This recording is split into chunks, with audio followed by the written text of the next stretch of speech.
Astaghfirullahaladzim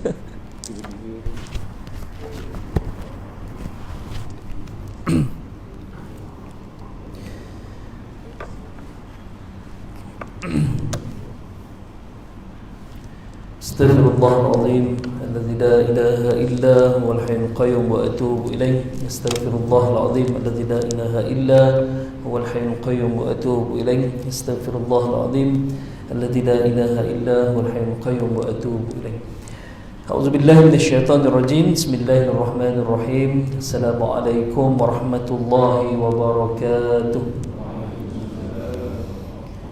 Innal hamdalillah nahmaduhu wa nasta'inu wa nastahdihi wa nastaghfiruh wa na'udzu billahi min shururi anfusina wa min sayyiati a'malina may yahdihillahu fala mudilla lahu wa may yudlil falan tajida lahu waliyyan mursyida. Qala rabbi shrah li sadri wa yassir li amri wahlul 'uqdatam min lisani yafqahu qawli. Fa amma ba'd.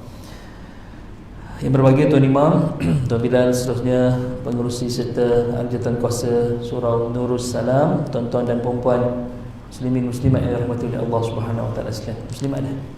Tak nampak. Insya-Allah. Alhamdulillah, dengan izin Allah Subhanahu wa taala kita dapat sama-sama berhimpun dalam rumah Allah Subhanahu wa taala, dan insya-Allah mudah-mudahan kita duduk dalam majlis ilmu ini dikira sebagai ibadah yang akan memberatkan neraca timbangan kita, dan seterusnya akan melayakkan kita untuk mendapat syafaat Nabi sallallahu alaihi wasallam dan juga syurga Allah Subhanahu wa taala. Mahalnya syafaat nanti di akhirat. Allah gambarkan yauma yafirul mar'u min akhi. Allah gambarkan dalam Al-Quran, Allah berfirman yauma yafirul mar'u min akhi. Pada hari tersebut semua manusia ni lari daripada saudara maranya. Wa ummi wa abi, ibu dan ayah lari daripada anak-anaknya. Wa sahibati wa bani, isteri lari daripada suaminya, suami lari daripada isterinya. Wa bani, anak-anak juga lari daripada ibu dan ayahnya. Allah gambarkan bagaimana dahsyatnya hari mahsyar, digambarkan yauma yafirru mar'u min akhi. Semua akan lari daripada saudara mara. Sebab apa? Sebab takut untuk dipertanggungjawabkan. Kalau di atas muka bumi ini mungkin ibu Allah tak tidur malam berjaga kalau anaknya demam, ya?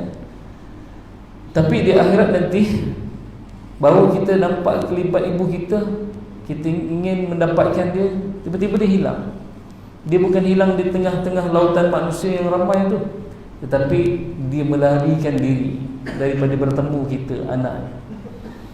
Kalau kita lama tak balik kampung, dibawa balik kampung raya haji ni kan, rasa Masya Allah, jam pun jam lah, baru rasa nikmat balik raya.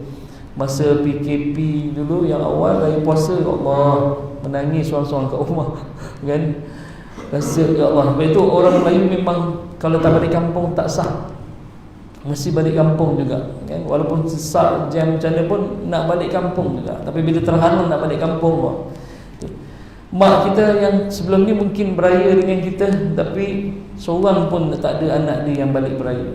Seorang-seorang nangis, mak masak ketupat, ada yang buat burasa, orang Bugis kan. Seorang-seorang anak dia tak ada, nak post pun susah, nangis seorang-seorang. Tapi di mahsyar nanti, bila ibu terpandang saja wajah anaknya, dia akan melarikan diri sebab takut anaknya dakwa ibu. Dulu masa saya kat dunia, ibu tak pernah marah saya tak solat. Anak perempuan pun datang, ibu saya dulu kat dunia, ibu tak pernah pun marah saya keluar tak tutup aurat. Macam ni ibu tolong jawabkan depan Allah, boleh tak? Suami lari daripada isterinya, takut suami tak pernah tegur isteri, isteri akan dakwa. Ataupun isteri lari sebab takut suami dia minta sikit pahala.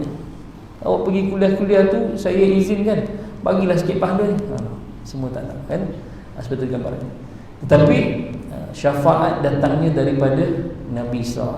Sebab itu para ulama gariskan ada 3 syarat untuk kita layak dapat syafaat Nabi SAW. Yang pertama sekali adalah kita kena cinta Nabi. Bukan cinta sebarang, tetapi cinta yang melebihi cinta kita kepada ibu dan ayah kita. Cinta kita mestilah melebihi cinta kita kepada manusia seluruhnya. susah tuan-tuan, memang susah kan. Kita tak pernah jumpa Nabi, kemudian kita nak cinta sampai tahap tu memang susah, tapi boleh dipupuk insya-Allah.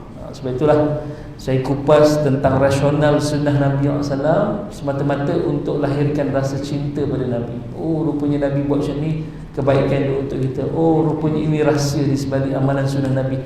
Oh, supaya kita sentiasa cinta Nabi. Sebab kata Nabi, la yu'minu ahadukum, tidak sempurna iman seseorang hatta akuna ahabba ilaihi min walidi wa waladihi wan nasi ajmain.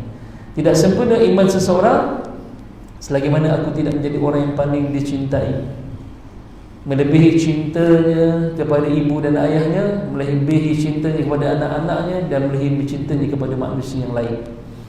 Tu bayangkan kan, kalau kita duduk flat tingkat 10, awek kita datang kat bawah nak jumpa, demam-demam pun kita turun tuan-tuan. Masa zaman bercerita, demam-demam pun sanggup turun. Tapi bila kita demam sikit, nak pergi masjid pun susah, malas kan? Jadi cinta kita yang mana? Cinta kita yang mana? Melebihi cinta. Yang kedua kata para ulama, kita kena banyak berselawat kepada Nabi sallallahu alaihi wasallam. Kita banyak berselawat kepada Nabi, barulah kita layak. Dan Nabi kenal nanti kita di akhirat dengan banyaknya selawat kita pada Nabi sallallahu alaihi wasallam. Apa maksud selawat? Orang Muslim dah tahu dah, sebab saya pernah sentuh dah apa maksud selawat. Selawat ini dia punya asal kalimah dia, asal kalimah dia adalah sad lam alif ta, sama juga selawat dengan solah. Kalau solah dari sudut bahasa logatan adalah ad-doa, iaitu orang putih juga tepat. Pray itu adalah doa, prayer solat. Orang kita Melayu solat jadi sembah yang dah hilang dah nama yang doa tu. Bahasa Arab as-solat, logatan ad-doa, ad-doa solat tu. Jadi bila disebut perkataan solat dengan salawat ini sama je asal kalimahnya, bermaksud bila kita berselawat pada Nabi, bermaksud kita mendoakan Nabi. Kita mendoakan Nabi. Sebab itu bila lepas azan pun kita doakan Nabi, Rabbah hadhihi ati sayyidina Muhammad al-wasilah wal fadilah wasyarafatil wad darajatul aliyah war rafi'ah, kan kita minta doa tu kan. Itu doa minta kebaikan pada Nabi SAW. Doa kita minta kebaikan untuk Nabi SAW. Sebab itu bila sebut selawat, dia adalah lafaz Allahumma salli ala sayyidina Muhammad, tetapi selawat itu adalah kita doakan Nabi. Sebab itu ada perkataan wasallim, wasallim, dan selamatkanlah Nabi. Selamatkanlah Nabi. Nabi dah selamat dah, dah duduk di sisi Allah, bahagia, syurga tempatnya kan Nabi. Tapi kenapa doakan lagi? Kenapa doakan lagi? Selawat mesti wasallim, wasallim, selamatkanlah, kan, selamatkanlah Nabi. Kenapa? Kata Nabi SAW, barang siapa yang mendoakan aku dengan kebaikan, walaupun dia tahu tanpa doa itu Allah tetap memberikan kebaikan untuk aku. Kata Nabi SAW, doa itu untuknya. Doa itu untuknya. Kalau kita doakan Nabi, para malaikat akan mendoakan kita kembali. Doa itu untuk kita. Kalau kita minta kebaikan, kedudukan, maqam mahmudah, tempat yang terpuji, nanti kita akan dapat tempat yang terpuji itu. Yang ketiga, kata para ulama adalah kita kena amal sunnah. Sunnah ini adalah tariqah, jalan, kena ikut cara hidup Nabi SAW. Barulah kita dipanggil amal sunnah. Bukan makan kurma je amal sunnah. Itu pun habis Ramadan, kurmanya masuk tong sampah terus, ataupun letak dalam peti ais sampai berkutu dah kurma, tak makan. Kita makan kurma bulan Ramadan je kan? Kita makan kurma bulan Ramadan je, lepas bulan Ramadan tak makan kurma dah kan? Adakah itu sunnah? Ya, sunnah, tapi bukan itu yang dimaksudkan dengan sunnah. Dari sunnah adalah tariqah, cara hidup Nabi SAW. Bagaimana Nabi bermasyarakat, bagaimana Nabi berumah tangga, bagaimana Nabi memimpin, bagaimana siapa yang ikut jalan Nabi, jalan yang telah ditinggalkan oleh Nabi SAW, itulah sunnah. Jadi ada tiga yang melayakkan kita untuk dapat syafaat Nabi. Sebab nanti di akhirat tak ada siapa yang dapat tolong kita di padang mahsyar. Semua lari. Best friend forever kita, BFF pun lari kan? Isteri yang kita sayang pun lari. Anak-anak yang kita sayang pun tak ada siapa yang nak dekat dengan kita. Tetapi ada seorang manusia namanya Nabi sallallahu alaihi wasallam, dia berlari-lari mencari mana umatnya. Tapi kalau kita jarang berselawat pada Nabi sallallahu alaihi wasallam, Nabi tak kenal. Nabi akan tanya, kamu daripada umat Nabi siapa ni? Aku umatmu ya Rasulullah. Tapi bagaimana aku tak kenal kau? Nabi akan tanya, sebab kurangnya kita berselawat pada Nabi sallallahu alaihi wasallam. Okey. Pada pagi ini insya-Allah saya nak bawakan satu tajuk daripada akhlak Rasulullah SAW. Kalau tuan-tuan perasan di Radio Aikim sejak bulan Julai, sebab saya punya baru disambung kontrak untuk seterusnya. Sebab di kontrak dia 6 bulan. Ini kontrak yang keempat lah. Kontrak yang keempat. Jadi kontrak yang keempat ni saya bawa rasional akhlak. Rasional akhlak Nabi SAW yang dekat dengan kita. Hari ini saya nak bawa tentang rasional akhlak Nabi SAW, iaitu Rasulullah tidak pernah berkata tidak. Rasulullah tidak pernah berkata tidak. Okay. Kalau kita rujuk dalam hadis an Jabir bin Abdullah Al-Ansari radhiyallahu anhu qala masu'ila ataupun yaqulu masu'ila Rasulullah sallallahu alaihi wasallam syai'an qattun faqala la. Daripada Jabir bin Abdullah Al-Ansari berkata, apabila diminta sesuatu kepada Nabi sallallahu alaihi wasallam, ma ni tak pernah. Bila datang ma ni maksudnya tak pernah.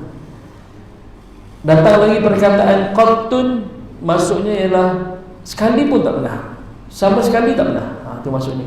Ada dua. Ma dia menafikan, memang tak pernah. Yang kedua qattun, sekali pun tak pernah. Macam kisah Aisyah radhiyallahu anha menceritakan tentang malunya Nabi sallallahu alaihi wasallam, sehingga kata Aisyah, aku tak pernah melihat kemaluan Nabi qattun, sama sekali tidak pernah. Maksudnya suami isteri tu kan, suami isteri. Tapi Aisyah kata tak pernah lihat kemaluan Nabi SAW. Qattun, sama sekali tak pernah. Sebab Nabi malu sangat. Nabi sangat pemalu, lebih malu daripada anak gadis. Kalau kita orang lelaki, orang datang, Assalamualaikum, datang rumah kan, kita terus salam, siapa tu? Nabi tak. Bila orang bersalam, Nabi selak lansi dulu, tengok siapa yang datang. Anak dara kita, Masya Allah. Tetamu datang ke rumah, tekang-tekang depan sofa tengok TV kan, tak ada malu. Nabi SAW lebih malu daripada anak gadis. Itu yang disebut dalam hadis, boleh rujuk dalam kitab Syama'il Muhammadiyah. Jadi bila sebut masu'ilah, bermaksud tak pernah. Bila diminta sesuatu pada Nabi SAW, qattun, sekali pun tak pernah. Faqala la, tak pernah sekali Nabi sebut tidak ataupun tak. Okay. Suatu kisah, kisah ini disebut oleh Sayyidina Umar Al-Khattab. Anna rajulan jaa ila Nabi sallallahu alaihi wasallam fasa'alahu ay yu'tiyahu, faqala an-nabi ma indi syai' walakin ibta' alayya fa idza ja'ani syai' qadaituhu. Hadis ini hadis sahih. Kisah ini disebut oleh Sayyidina Umar Al-Khattab. Seorang lelaki datang kepada Nabi sallallahu alaihi wasallam dan meminta sesuatu kepada Nabi, minta untuk diberikan sesuatu. Dia kata, ya Rasulullah, boleh tak pinjam gandum 1 gantang ya Rasulullah, ya? Aku dah keputusan bekalan makanan ya Rasulullah, dah tak ada apa nak masak kat rumah. Lalu kata Nabi SAW, ma indi syai', aku pun tak ada gandum, aku pun tak ada apa yang kamu minta. Tapi kata Nabi SAW, walakin ibta', tapi apa yang aku boleh bantu ialah kamu pergi ke kedai dan berhutanglah atas nama aku. Kamu pergi kedai dan berhutanglah atas nama aku. Fa idza ja'ani syai', bila nanti ada rezeki aku ataupun ada orang bagi aku duit, qadaituhu, aku akan bayarkan hutang tersebut. Ini cara Nabi SAW kan? Ini cara Nabi SAW.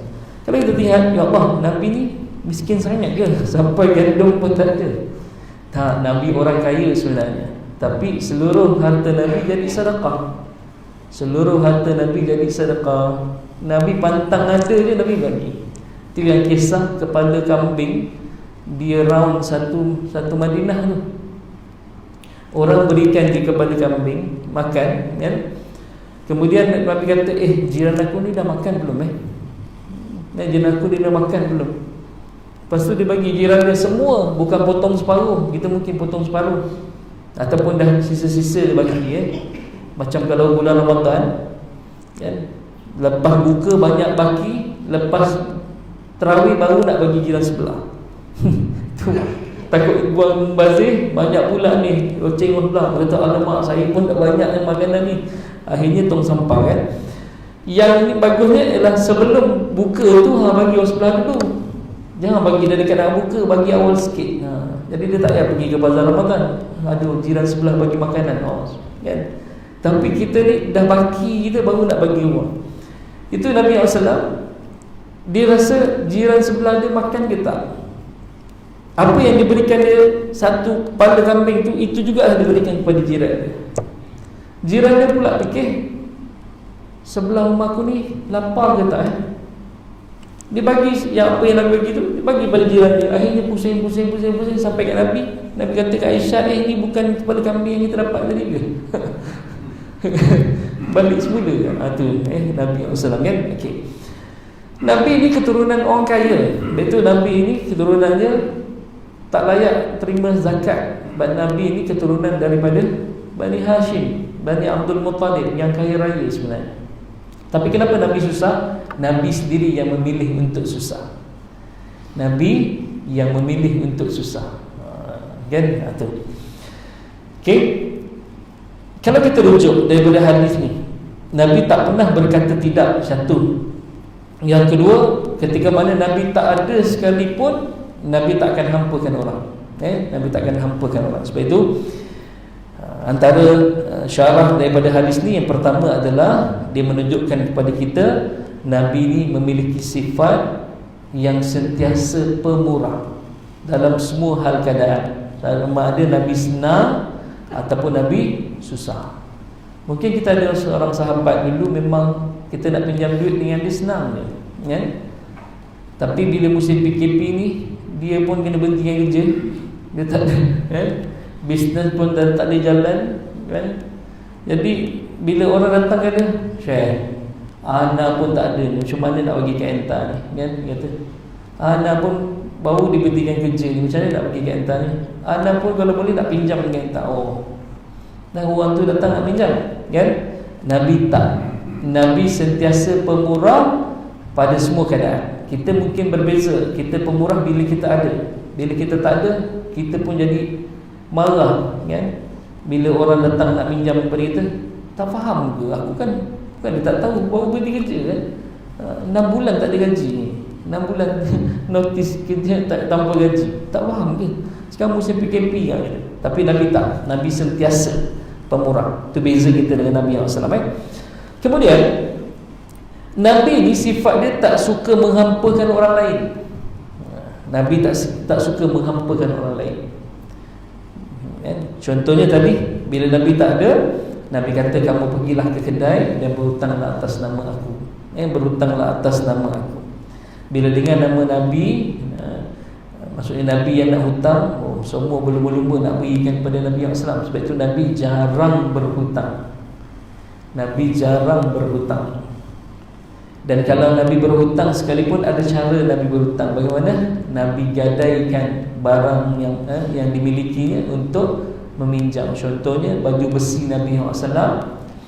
Nabi gadaikan baju besinya kepada seorang Yahudi untuk dapat duit. Dan duit itu bukan untuk sara hidup Nabi SAW, tapi untuk bantu sahabat-sahabat dia yang tak ada makanan.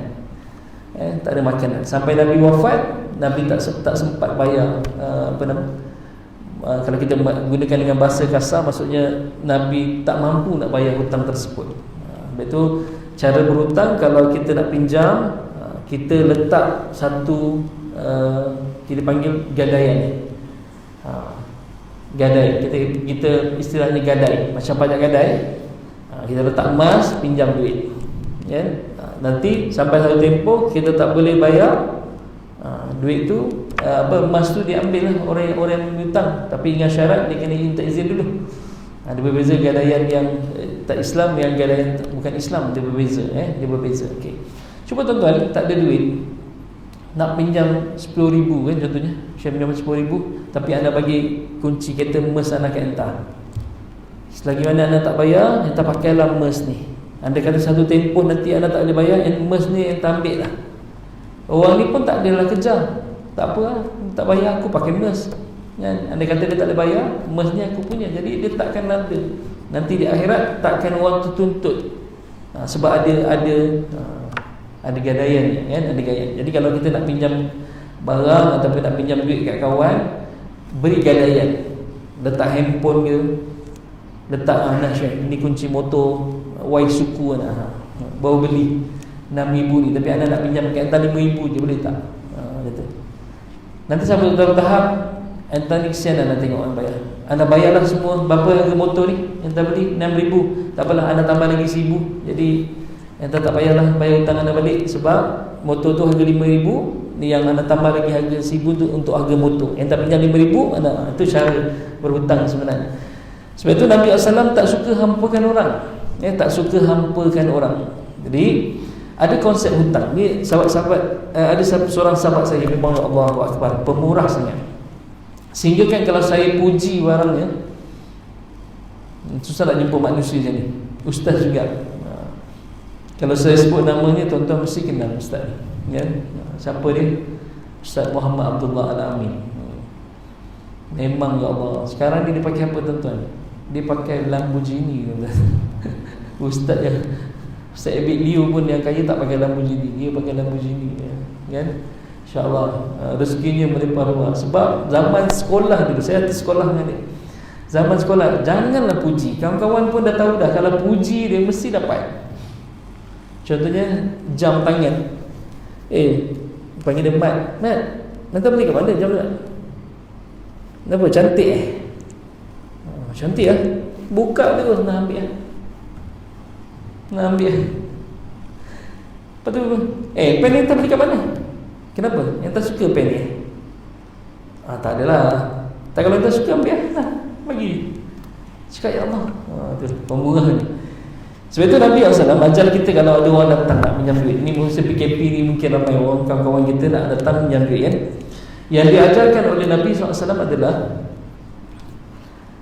bila seorang tu datang nak meminjam dengan kita, contohnya nak pinjam 1,000, nak pinjam 1,000, kita kata, oi, anak pun tak ada, minta maaf, itu menghampakan dia. Tapi yang diajar oleh Nabi SAW adalah, bila datang pinjam 1,000, kita beri sekadar kemampuan kita. Contohnya, kalau dia datang pinjam 1,000, kita masuk dalam, kita keluarkan duit RM100 ke, RM200 ke, kita bagi Syekh, ini anda bagi entah hadiah, bukan pinjam. Sebab anda minta maaf, anda tak mampu nak bagi apa yang anda nak, tapi ini yang sekadar anda mampu, 100 contohnya, dan beritahu dia bahawa ini bukan hutang, ini hadiah benar. Ataupun RM50, tak kisahlah, dia pinjam 1,000, minta RM50. Sebab mungkin tadi sewaktu dia datang ke rumah kita ni, orang yang nak berhutang ni muka tebal tuan-tuan, malunya. Walaupun sahabat rapat kita nak pinjam dengan mak pun, aduh, mak sendiri pun, mak nak pinjam duit, mak malunya. Lagi-lagi dah kerja, dia ada anak, dah ada isteri, nak balik kampung, nak pinjam mak nak pinjam 1,000, dia tak maaf. Kalau bapak confirm tak lagi pinjam dia kan, mengadap kat bapak kata, pak nak pinjam 1,000 dia, memang rasa kerat jari yang nak pinjam dengan bapak. Kalau dengan mak ni senang sikit. Mak yang rapat dengan kita pun nak pinjam, mak ada mak malunya nak keluar perkataan tu, malu. Jadi orang yang datang kepada kita nak meminjam duit tu, sebenarnya tebal muka dia, malu dia nak pinjam kan? Tapi terdesak, pening dia, ni bank dah call, ni monetorium dah habis bulan 9 ni, Allah tuan-tuan, rumah dah nak kena bayar, kereta selama ni kita rasa macam free 6 bulan, tak payah bayar 6 bulan kan, tak tahu, tapi dia akan extend kan. Ni lepas bulan 9 ni nak bayar kereta, bank telefon, nak tarik duit tak ada tuan-tuan. Bayangkan, duit simpanan pun dah habis, dia nak datang kepada kita tu pun bermodal tuan-tuan. Mungkin dia cari duit, pecah tabung buat duit shilling, pergi kat sesi minyak. Dia kata saya ni memang tak pandai pakai duit shilling ni, penuh berat kocik saya ni. Saya bayar minyak pakai duit shilling boleh tak? Tak kisahlah. Tapi sebenarnya bukan itu sebagai alasannya. Dia tak ada duit getah dah. Duit shilling tu duit tabung nak isi minyak. Datang kepada kita dengan harapan dapatlah ya Allah untuk memudahkan urusan kita ni, mudah-mudahan dapatlah pinjam. Tiba-tiba tak dapat pula. Kan, tak dapat pula. Bermodal lagi dia untuk balik ke rumah isi minyak dan sebagainya. Sebab itulah diajarkan oleh Nabi SAW, jangan hampakan orang. Kalau datang seorang nak pinjam duit yang kita, mungkin jumlahnya besar, kita tak mampu nak berikanlah sekadar yang kita mampu. RM50 pun tak apa. Jadi dia dah maksudnya berbaloi datang pada kita. Yang tadi datangnya bermodal, sekurang-kurangnya ada RM50 dan tak payah bayar balik. Jadi sedekah daripada kita pula, Masya Allah. Itu yang diajarkan oleh Nabi SAW. Tapi bezanya kita pula, Ustaz, kalau orang macam ni takut dia ambil kesempatan, Ustaz, kalau kita baik sangat macam ni. Nampak kita beza. Itu bila saya pernah kongsi rasional sunnah Nabi SAW dengan artis. Satu perkataan artis yang menyentuh saya, ya Allah. Dia kata, Ustaz, kita ni nak berakhlak dengan akhlak Nabi SAW zaman sekarang ni sangat susah, Ustaz. Dan kalau kita buat sekarang ni, mungkin orang kata ni kau baik tak kena tempat lah. Cakap, contohnya macam mana? Dia kata macam jam, traffic jam, Ustaz. Jam, sesak, jalan sesak. Tiba-tiba kereta ni masuk cilok depan kita. Tiba-tiba kereta ni masuk cilok depan kita. Kita marah, apa ni? Beratur, tak ada beratur kan? Tapi kalau Nabi hidup zaman ni, Ustaz, Nabi akan bagi ni masuk. Tak apa, masuk. Tak apa, masuk. Mungkin dia ada emergency kot. Masuk, mungkin dia tak tahan nak buang air besar kot. Tak apa, masuk. Mungkin ada isterinya nak bersalin kot. Masuk. Kalau macam tu 10 kereta asyik masuk, mungkin orang belakang kita tegur, kau ni baik tak kena tempat lah. Kan, kau ni baik tak kena tempat lah. Tapi kalau Nabi hidup pada zaman ini, Nabi bawa kereta, itulah yang Nabi buat. Sebab itu susah nak berakhlak dengan akhlak Nabi SAW. Tak payah tu tuan-tuan, lampu traffic light merah pukul 3 pagi, tuan-tuan tunggu ke tuan-tuan jalan? 3 pagi ni tak ada orang ni, tuan-tuan tunggu ke tuan-tuan jalan? Jalan. Tapi Nabi SAW tunggu, pasti tunggu. Sebab lampu merah dicipta untuk berhenti. Lampu merah dicipta untuk berhenti. Kalau Nabi langgar lampu merah, berarti Nabi tak ikut undang-undang. Kan, tak ikut undang-undang. Itu beza kita. Jadi tak boleh lampu merah tu, tak ada kereta, Syekh. Jalan semua orang lengang ni. Jalan je lah, pukul 3 pagi nak tunggu apa kat sini? Lampu merah. Mana boleh langgar? Kawan kita pun kata, entah ni baik tak kena tempat lah. Entah ni nak baik sangat tak kena tempat lah. Kan, nampak? Itu beza kita dengan Nabi SAW. Beza kita. Itu susah nak berakhlak dengan akhlak Nabi. Tapi jangan tinggal semua, insyaAllah. Kita cuba buat apa yang kita mampu. Sebab itu mungkin kita kata, orang ni nak ambil kesempatan ni sebab kita baik sangat. Baik sangat. Tapi beza Nabi SAW, Nabi tak pernah terfikir pun bahawa sahabat dia nak ambil kesempatan. Dan sahabat Nabi adalah sahabat yang ditarbiyah oleh Nabi SAW. Sahabat pun tak ada niat nak ambil kesempatan pada Nabi SAW. Dan kalau dia datang pada Nabi SAW pun memang dia sangat memerlukan. Itu kita tahu. Okay. Anda kata kita tak ada langsung RM50 pun kita tak ada. Macam mana kita nak hadapi orang macam ni? Sebab kita kalau ikut akhlak Nabi SAW, Nabi kata tak pernah berkata tidak. Okay. Kalau kita rujuk dalam surah Al-Baqarah ayat 263, qaulun ma'rufun wa maghfiratun khairun min sadaqatin yasba'uha adza wallahu ghaniyyun halim. Kata-kata yang baik dan memaafkan orang yang datang tu khairun min sadaqatin yasba'uha adza, lebih baik daripada sedekah yang diikuti dalam sedekah itu adalah azza, menyakiti hati orang yang datang nak minta pada kita. Wallahu ghaniyyun halim. Sesungguhnya Allah itu maha kaya, halim, maha lemah lembut. Kaya, jangan takut, takkan miskin kita. Takkan miskin kita. Jangan takut, takkan miskin kita. Saya nak kongsi sikit pengalaman saya lah, untuk kita sebagai motivasi. Jauh untuk sifat riak. Saya selalu cerita ni, saya sebut ni dulu, takut timbul riak. Suatu hari sebelum saya kuliah di masjid ataupun di mana, tiba-tiba ada suatu hari tu saya naik motor. Kalau kat KL ni memang kita kena naik motor lah. Kalau ustaz naik kereta memang tak boleh lah nak tepati masa. Kecuali macam saya nak live kat Radio IKIM, sebelum sahabat saya ni Sufian selalu ikut saya selalu naik motor je. Pukul 9 sempat lagi, pukul 10 bersiaran. Kalau sekarang ni pukul 8 saya dah kena keluar rumah, 2 jam sebelum bersiaran saya dah. Itu pun sampai 9.50 nak menempuh jam tu, nak menempuh jam naik kereta tu kan. Jadi saya naik motor sampai ke satu masjid tu sebelum saya mengajar, tiba-tiba datang orang jumpa saya. Tuan, dia kata, boleh tak bagi saya duit sikit, saya tak makan daripada pagi ni. Barang saya, beg saya semua hilang. Saya baru sampai daripada Kedah ni, kata. Saya baru sampai daripada Kedah, KL ni. Beg saya kena ambil orang. Lepas tu semua hilang. Wallet saya pun tak ada, tuan. Semua tak ada. Lepas tu dia tunjuk surat report polis. Saya pun tengok, oh, betul lah, memang barang dia lah. Saya ni daripada rumah, lampu minyak motor saya tu dah menyala dah. Dah klik-klik dah. Dah klik-klik dah. Okey. Lepas tu tak apalah, kalau daripada Subang Jaya nak pergi ke tempat tu lebih kurang dalam setengah jam, dalam 20 km sampai lagi, lebih kurang sampai lagi 20 km.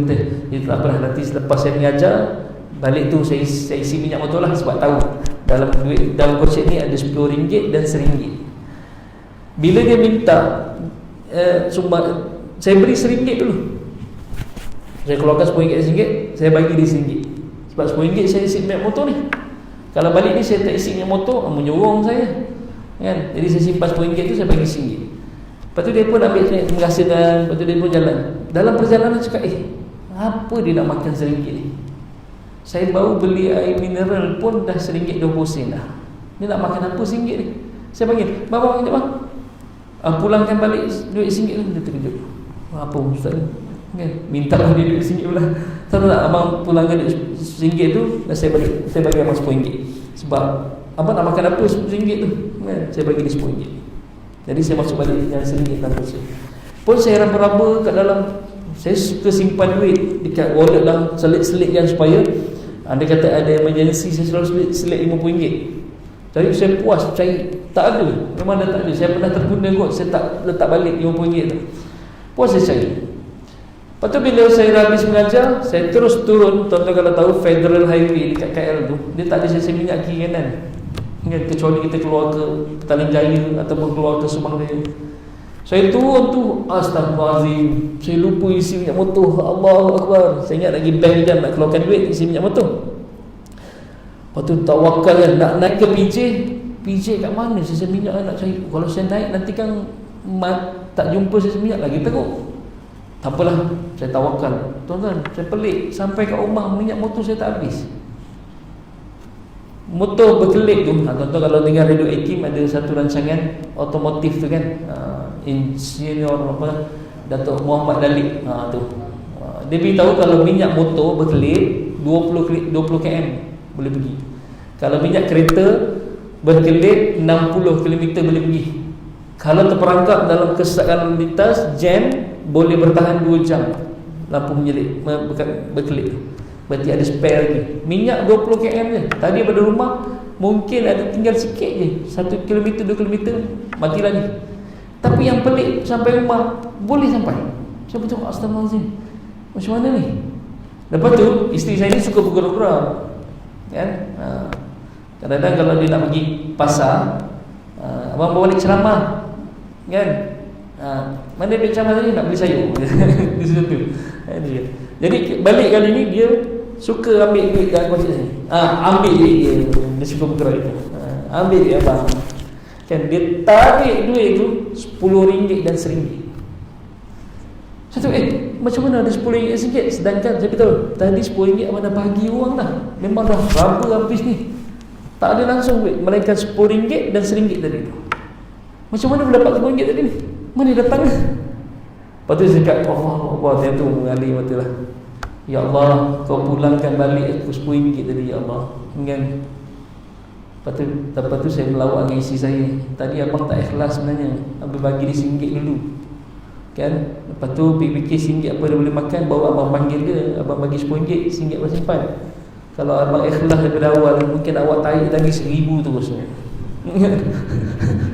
Masa awak tarik itu RM1,000 terus kan. Sebab itu kan.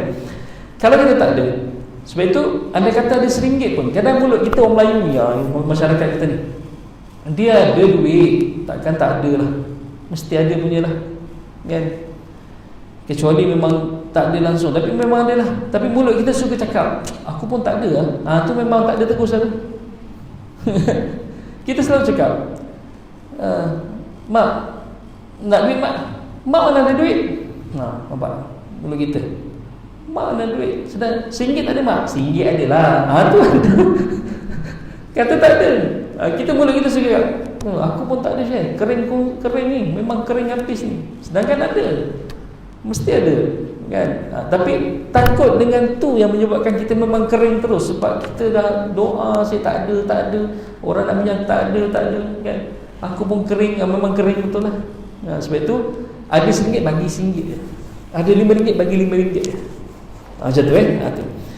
Sebab itu dalam hadis daripada Jabir bin Allah Al-Ansari disebut bahawa mudaratun nasi sadaqah, bersopan dengan manusia itu juga merupakan sedekah.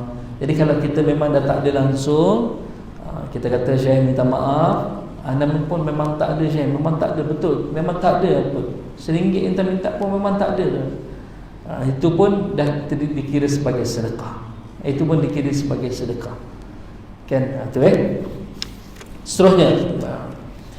Tapi sebagai motivasi kita, antara rasional akhlak yang kita boleh ambil ialah selagi mana kita ada niat membantu orang dan kita sentiasa membantu orang.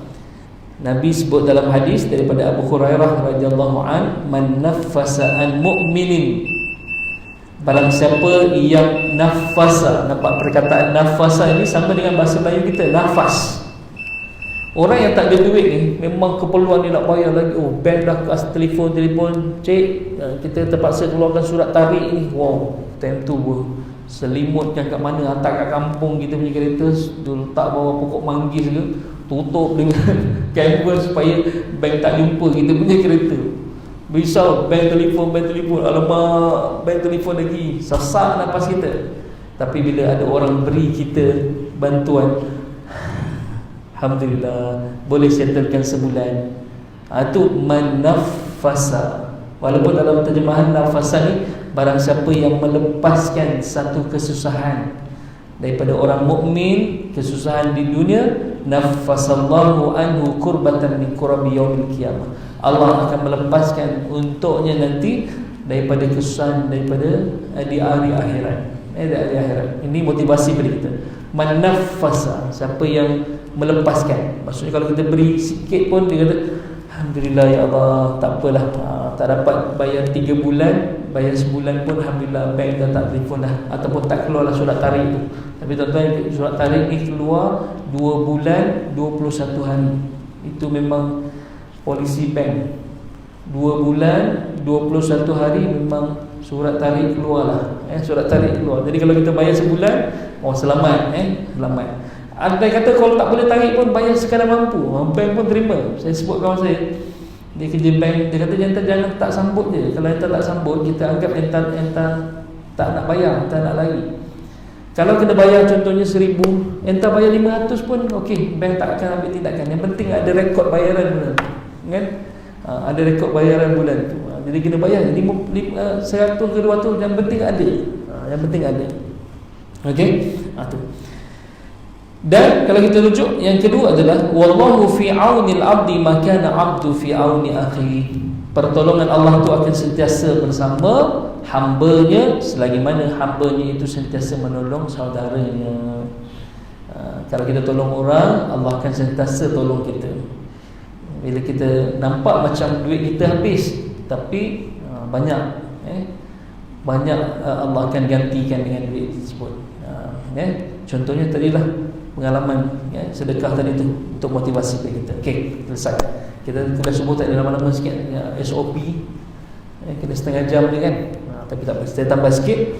Antara rasional sains, apa manfaat sains yang kita dapat dari sudut psikologi dan sains? Pertama sekali adalah orang yang suka membantu orang ni, dermawan, pemurah ni, dia akan menjadikan seorang tu lebih bahagia. Sebab satu kajian oleh penyelidik di Institute of Neurology Disorder and Stroke dengan kerjasama National Institute of Mental Health, kesihatan mental, orang yang pemurah ni, yang suka bantu orang ni, dia akan mengeluarkan suatu aura, dipanggil one glow, satu aura daripada tubuh badannya. Dengan sebab aura tu orang senang dengan dia. Kita tak tahu kita ni ada aura ni, ada aura kan, bukan aura yang 18 ke 19 tu, dia aura kan. Bila ada aura ni, orang akan dia nak dia senang bila jumpa kita. Walaupun pertama kali jumpa dia macam seronok dengan kita. Itu dia panggil. Jadi bila macam tu, dia akan menjadikan seorang lebih bahagia. Yang kedua, membebaskan seorang daripada kesusahan tu merupakan satu kepuasan. Kita mungkin RM50 ni top up Tashengo sehari habis dah. Kalau di JB ni mungkin susah, lama sikit habis lah. Tapi kalau saya di KL, Masya Allah, di KL tu mana jalan yang tak ada tol.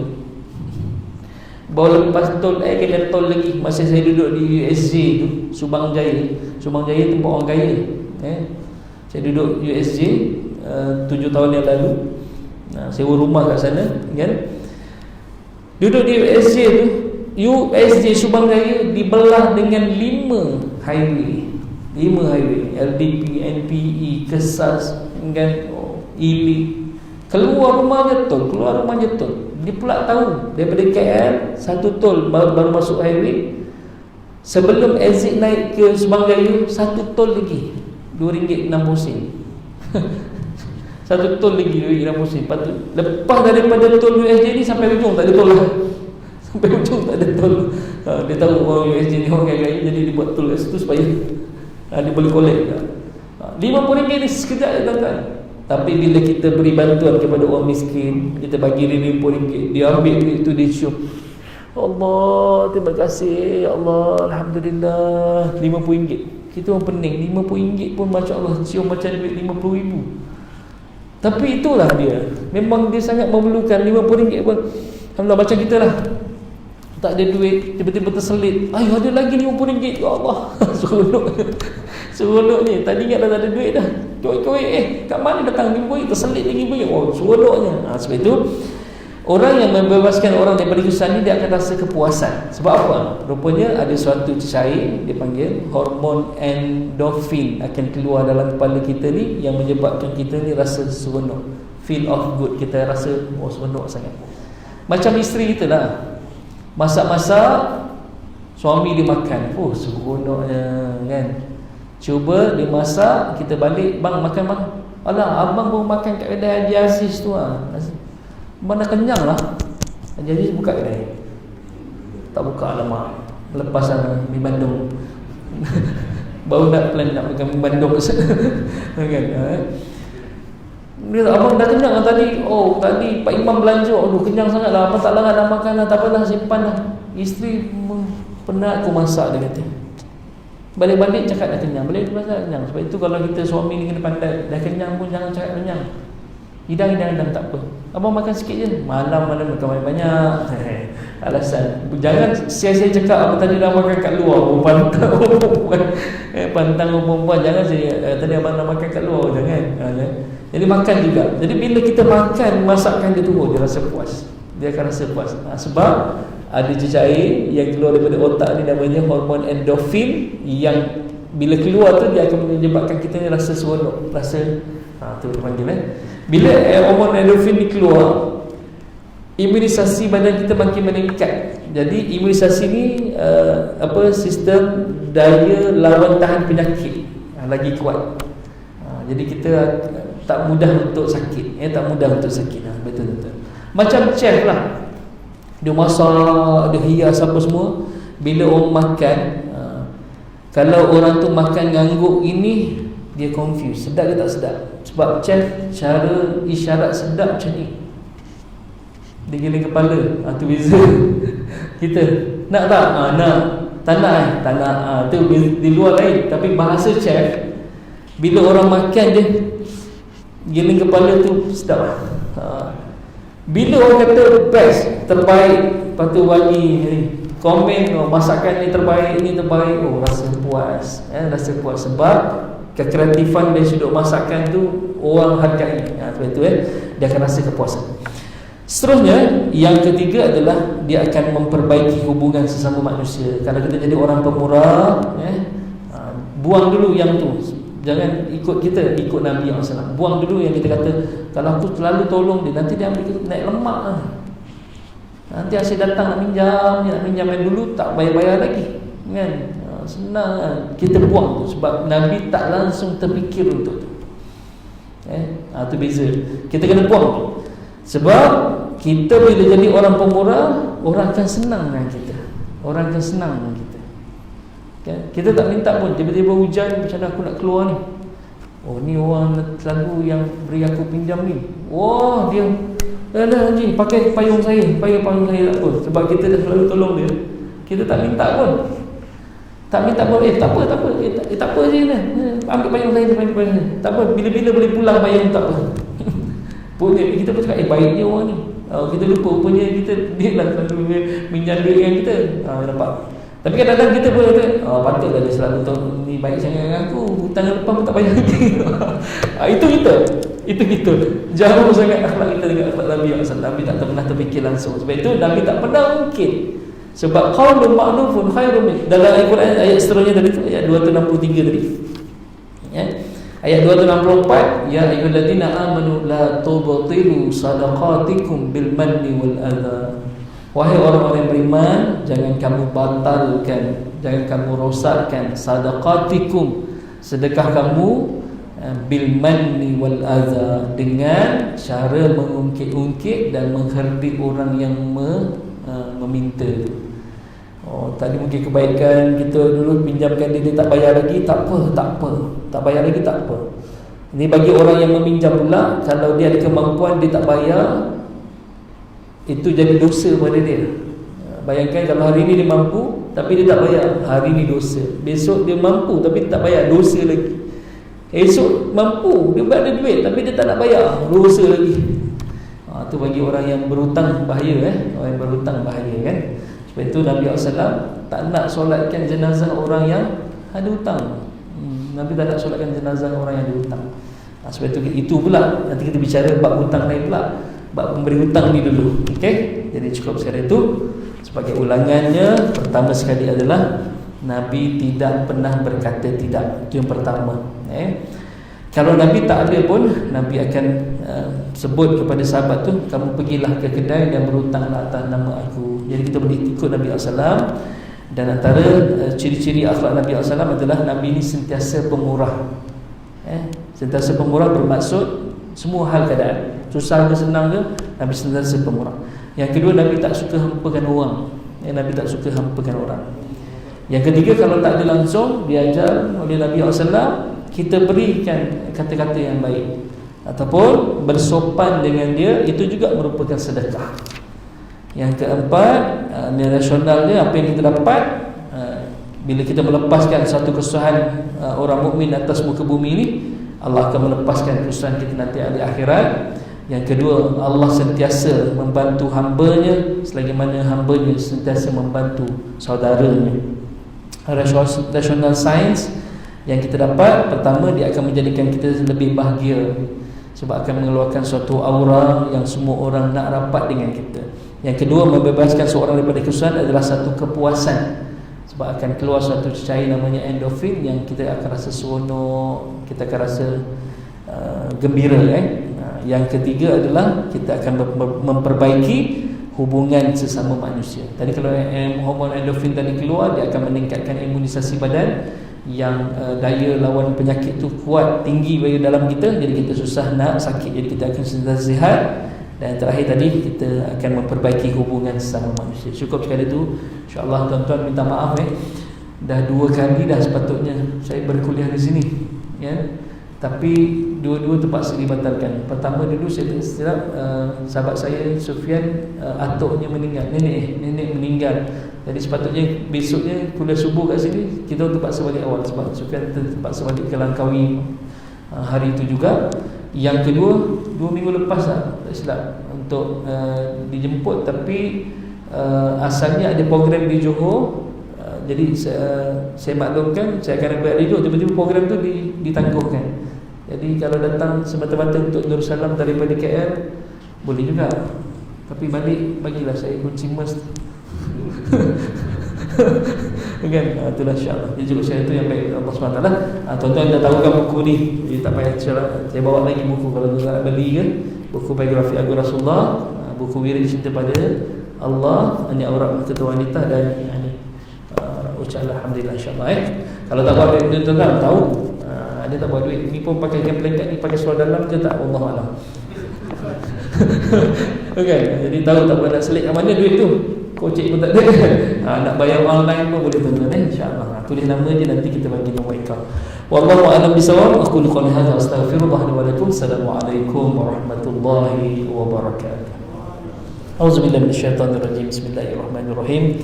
Alhamdulillahi rabbil alamin, wassalatu wassalamu asyrafil anbiya'i wal mursalin wa ala alihi wa sahbihi ajmain. Allahumma nawwir qulubana bi nuri hidayatik. Ya Allah, berilah cahaya pada hati-hati kami dengan cahaya hidayah-Mu. Kama nawartal arda bi nuri syamsik, sebagaimana Engkau beri cahaya ke atas muka bumi dengan cahaya matahari-Mu, abadan selama-lamanya, bi rahmatika ya arhamar rahimin.